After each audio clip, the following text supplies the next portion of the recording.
Good morning everyone. জানো তো, ছোটবেলায় না ভাবতাম যে কবে বড় হব আর সব নিজে হাতে বানিয়ে খাবো, কিন্তু সবই মিথ্যে মায়া। বড় হওয়ার সাথে সাথে এতটাই অলস হয়ে গেছি যে 2-3 মিনিটের রেসিপি খুঁজতে থাকি। তাই শুধু ডিম আর ওটস দিয়ে আজ বানিয়ে নিয়েছিলাম প্যানকেক। আর একটু পর সামনের আন্টি এই তরমুজগুলো দিয়ে গেল, তো সেটাই খাচ্ছিলাম। আর এই খুদে বদমাস আমার এই তরমুজে ভাগ বসাচ্ছিল। আর খাওয়া শেষ হতে না হতেই চলে এসেছিল কুরিয়ার দাদা। এগুলো মিশোতে অর্ডার দেওয়া ছিল। খুবই এক্সাইটেড ছিলাম, তাই সাথে সাথে প্যাকেট খুলে পড়েই নিলাম।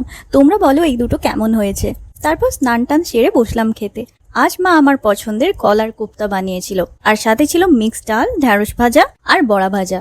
আজ সন্ধ্যের দিকে ইভুকে নিয়ে আমি, দিদি আর মা পার্কে গিয়েছিলাম। ওকে তো ধরে রাখাই যাচ্ছিল না, তাই একটু পরেই বাড়ি চলে এসেছিলাম। এসে একটু কাঁচা ছোলা খেলাম, আর মা একটু লিকার টি বানিয়ে দিয়েছিল, সেটাই খেলাম। এই রাতে আমাদের একটা ইনভিটেশন ছিল। আসলে আমাদের ফ্ল্যাটের একটা দিদি নতুন ফুড বিজনেস শুরু করেছে, তো তাই আমাদের সবাইকে ভালোবেসে বিরিয়ানি খাইয়েছিল। সত্যি বলতে বিরিয়ানিটা খুব টেস্টি ছিল। তো চলো আজ এখানেই শেষ করলাম, দেখা হবে নেক্সট ব্লগে।